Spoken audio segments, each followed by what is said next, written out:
say it again, guys. I do not sell anything. I don't push products on anybody. You can spend your money where you like. But I finally got around to buying this little relay bypass kit. I'll just show you the little piece of literature that comes with it, just so you can see the different relay styles. This, surprisingly, is actually somewhat accurately labeled Japanese 85 to 2009. My car is a 2009, and it does in fact fit. This is the original relay. So what does it actually do? Well, what you can do is you can remove your relay, and some of you guys will be well familiar with this already. You can remove your original relay, right? And instead of the car, control module or some sort, actuating the relay or the logic in order to put power to the coil side, the control side, you are the controller, right? So all you're doing is flipping the contacts, in these cases the two copper colored ones here. So you're just porting power to the load side. This is from my condenser fan that I've got removed. There's a condenser fan sitting over there, yeah? All I need to do to operate the condenser fan, listen up. Condenser fan's running. So what does this tell you? It tells you the load side is completely functional. If you were having a case where the fan wasn't operating, right? Now you can consider the control side. You know that the load side is completely functional in this case.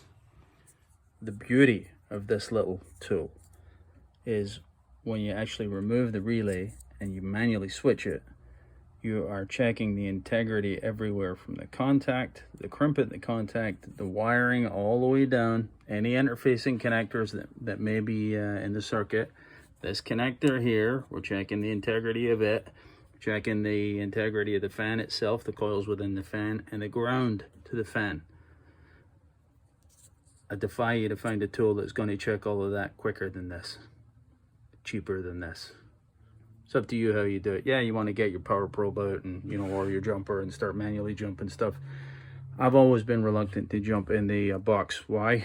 If you don't jump the load side and you accidentally short the control side, big trouble. Those are not cheap. These are. Up to you. Quick, easy, simple, cheap.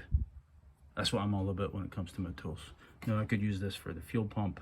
I could use it for any number of loads that is actually being controlled. You can see all these relays are the same style as this guy's. The color just denotes the amperage rating, I think, on them. So yeah, quick, easy. I like it. If you've got failure, I suppose you could even use it in the short term. You know, people have them in the box forever. But anyway, yeah, here's the part number. I just bought it for Amazon, guys. It was like 30 bucks. They're cheap, and I think quite handy for testing purposes. That's it, boys. Cheers.